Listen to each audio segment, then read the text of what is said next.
എല്ലാവർക്കും നമസ്കാരം. അപ്പോൾ കുറച്ച് ദിവസമായില്ലേ നമ്മൾ കണ്ടിട്ട്. കാരണം ശരിക്കും പറഞ്ഞാൽ എനിക്ക് വീഡിയോ ഒന്നും എടുക്കാനും എഡിറ്റ് ചെയ്യാനും ഒന്നിനും സമയം കിട്ടിയില്ല, എൻ്റെ വർക്കും കുറച്ച് കാര്യങ്ങളായിട്ട്. അപ്പോൾ ഈ ഒരു വീഡിയോ ഞാൻ ശ്രീനാഥിൻ്റെ അമ്മയുടെ പിറന്നാളിൻ്റെ സമയത്ത് എടുത്തതാണ് കേട്ടോ. അമ്മയുടെ പിറന്നാളിൻ്റെ അന്ന് രാവിലെ ഞങ്ങളൊരു ചെറിയ പൂജയൊക്കെ വെച്ചിട്ടുണ്ടായിരുന്നു വീട്ടിൽ.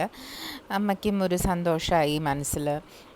അപ്പോൾ അന്ന് ഉച്ചയ്ക്ക് ഞങ്ങൾ ഒരു 10-15 ആളെ ഊണ് കഴിക്കാൻ വേണ്ടിയിട്ട് പുറത്ത് കൊണ്ടുപോകാൻ പ്ലാൻ ഉണ്ടായിരുന്നു. അപ്പോൾ രാവിലെ ഞാൻ ബ്രേക്ക്ഫാസ്റ്റ് എന്തായാലും ഒന്ന് ലൈറ്റായിട്ട് മതി എന്ന് വെച്ചിട്ട് നമ്മുടെ ബേസനും പിന്നെ കുറച്ച് അരിപ്പൊടിയൊക്കെ ഇട്ടിട്ട് ഒരു ചീല പോലെ ബേസൻ നമ്മുടെ കടലമാവൊക്കെ ഇട്ടിട്ട് കുറച്ചൊരു നല്ലൊരു ഹെൽത്തി ബ്രേക്ക്ഫാസ്റ്റ് ഉണ്ടാക്കാമെന്ന് വെച്ചിട്ട് അതാണ് ഉണ്ടാക്കിയത്.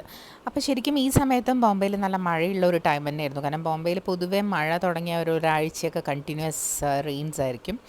അപ്പം മഴയുള്ളൊരു സമയമായിരുന്നു. ആ ദിവസം കൂടി നല്ല മഴയുണ്ടായിരുന്നു. ഇതിപ്പോൾ ഞാനൊരു 3-4 ദിവസം മുമ്പ് എടുത്ത വീഡിയോ ആണ് കേട്ടോ. ഇപ്പോഴേ എനിക്കത് എഡിറ്റ് ചെയ്തിടാൻ പറ്റിയുള്ളൂ. അപ്പോൾ ബ്രേക്ക്ഫാസ്റ്റൊക്കെ കഴിച്ചിട്ട് അന്ന് വർക്കിംഗ് ഡേ ആയിരുന്നു. അപ്പോൾ എനിക്ക് നല്ല ജോലിയും തിരക്കുള്ള ദിവസമായിരുന്നു. അപ്പോൾ വേഗം ഞങ്ങൾ പൂജ ഒരു 5:30-ക്കൊക്കെ ആയിരുന്നു. അപ്പോൾ പൂജ കഴിഞ്ഞിട്ട് ഒരു 7-8 കൂടി തന്നെ ബ്രേക്ക്ഫാസ്റ്റൊക്കെ ഒന്ന് കഴിച്ചിട്ട് പിന്നെ വേഗം ഒന്ന് വർക്കിന് ഇരിക്കണം എന്നുണ്ടായിരുന്നു. കാരണം 12:30 ആകുമ്പോഴേക്കും നമുക്ക് ഗസ്റ്റിനെയൊക്കെ ഇങ്ങനെ റെസ്റ്റോറൻറ്റിലേക്ക് കൊണ്ടുപോകണം. നമ്മളവിടെ ഓൾറെഡി ബുക്ക് ചെയ്ത് വെച്ചിട്ടുണ്ടായിരുന്നു. അപ്പോൾ ഞാൻ ബ്രേക്ക്ഫാസ്റ്റ് കഴിക്കണ മഴയൊക്കെ കണ്ടിട്ട് കേട്ടോ. നല്ല രസമായിരുന്നു മഴയൊക്കെ കണ്ട് ബ്രേക്ക്ഫാസ്റ്റ് കഴിക്കാൻ. നല്ല മഴയായിരുന്നു. അതിനുശേഷം ഞാൻ പിന്നെ വേഗം എൻ്റെ വർക്കിൽ കയറി. അന്ന് നല്ല തിരക്കുള്ള ദിവസമായിരുന്നു. കുറേ മീറ്റിങ്സും അങ്ങനെ കുറേ കാര്യങ്ങളുണ്ടായിരുന്നു. അപ്പോൾ വേഗം ഒന്ന് തീർക്കണം. ഹാഫ് ഡേ ഞാനാണെങ്കിൽ അന്ന് ലീവൊന്നും എടുത്തിട്ടില്ല. അപ്പം അന്ന് എനിക്ക് ഒരു 12:30 വരെ വർക്ക് ചെയ്തിട്ട് പിന്നെ ലഞ്ച് കഴിഞ്ഞ് വന്ന് ആദ്യം ഇരിക്കണം. അതായിരുന്നു പ്ലാന്. അപ്പോൾ അങ്ങനെ എൻ്റെ വർക്കൊക്കെ കഴിഞ്ഞിട്ട് ഞങ്ങളൊരു 12:45 കൂടി ഈ റെസ്റ്റോറൻറ്റിലേക്ക്, നമ്മുടെ അടുത്തുള്ള റെസ്റ്റോറൻറ്റ് തന്നെയാണ്. ഞാൻ ഇതിന് മുന്നത്തെ ഒരു വീഡിയോയിൽ കാണിച്ചിട്ടുണ്ടായിരുന്നു നമ്യ തത്വം എന്ന് പറഞ്ഞിട്ട്. ഞാനൊരിക്കൽ നാട്ടിൽ നിന്ന് വരുമ്പോൾ എയർപോർട്ടിൽ നിന്ന് ഇവിടെ ഭക്ഷണം ബ്രേക്ക്ഫാസ്റ്റ് കഴിച്ചിട്ടാണ് വീട്ടിൽ പോയത്. അപ്പോൾ ഇവിടുത്തെ ആന്ധ്ര താലി നല്ലതാണ്, അവർ സജസ്റ്റ് ചെയ്തൊരു സംഭവമായിരുന്നു. അപ്പോൾ വിചാരിച്ചു എന്തായാലും ആന്ധ്ര താലി ട്രൈ ചെയ്യാമെന്ന്. ഇതിലിപ്പോൾ പറഞ്ഞിരിക്കുന്നത് എന്താ വെച്ചാൽ അവർ ഉപയോഗിക്കണത് നല്ല പ്യുവർ കോൾഡ് പ്രസ്ഡ് ഓയിലാണ്.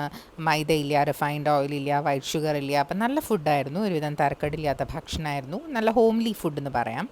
അപ്പോൾ ഇതായിരുന്നു ആന്ധ്ര താലി. അപ്പോൾ ഞങ്ങൾ കുറച്ച് ഗസ്റ്റൊക്കെ ഉണ്ടായിരുന്നു. അങ്ങനെ ഞങ്ങളെല്ലാവരും കൂടി കഴിച്ച് ഇതിപ്പോൾ അന്ന് വൈകുന്നേരം ഞങ്ങൾ മാത്രം, അമ്മയും ശ്രീനാഥും ഞാനും ആകാശും കൂടി അടുത്തൊരു കഫേയിൽ പോയി. അവിടുന്ന് കുറച്ച് ഒരു എന്താ പറയുക പെരി പെരി ഫ്രൈസും അങ്ങനെയൊക്കെ കുറച്ച് കഴിച്ചു. പിന്നെ ഇത് ഞാൻ അമ്പലത്തിൽ പോയപ്പോൾ എടുത്തതാണ് കേട്ടോ. പിന്നെ അതിൻ്റെ ഇടയിൽ ഇതൊരു 2-3 ദിവസത്തേക്ക് വീഡിയോ ഒക്കെ എഡിറ്റ് ചെയ്ത് ഒരു ഷോർട്സ് പോലെ ഇടുകയാണ്, സമയം കിട്ടാത്തതുകൊണ്ട്. പിന്നെ അതിൻ്റെ ഇടയിൽ എനിക്ക് റീൽസൊന്നും എടുക്കാനും സമയം കിട്ടിയിട്ടുണ്ടായിരുന്നില്ല. അപ്പം ഞാൻ വിചാരിച്ചു ഞാൻ റീൽസ് എടുക്കണേൻ്റെയും എല്ലാം കൂടി ഒന്ന് ഞാനൊരു വീഡിയോ ചെറുതായിട്ട് എടുക്കാമെന്ന് വെച്ചിട്ട്. സമയം കിട്ടുമ്പോഴല്ലേ പറ്റുള്ളൂ, കാരണം നല്ല തിരക്കുള്ള ഒരു സമയമായിരുന്നു. അപ്പോൾ കുറച്ച് റീൽസൊക്കെ എടുത്ത് അത്രയേ ഉള്ളൂ. അപ്പോൾ വീണ്ടും വേഗം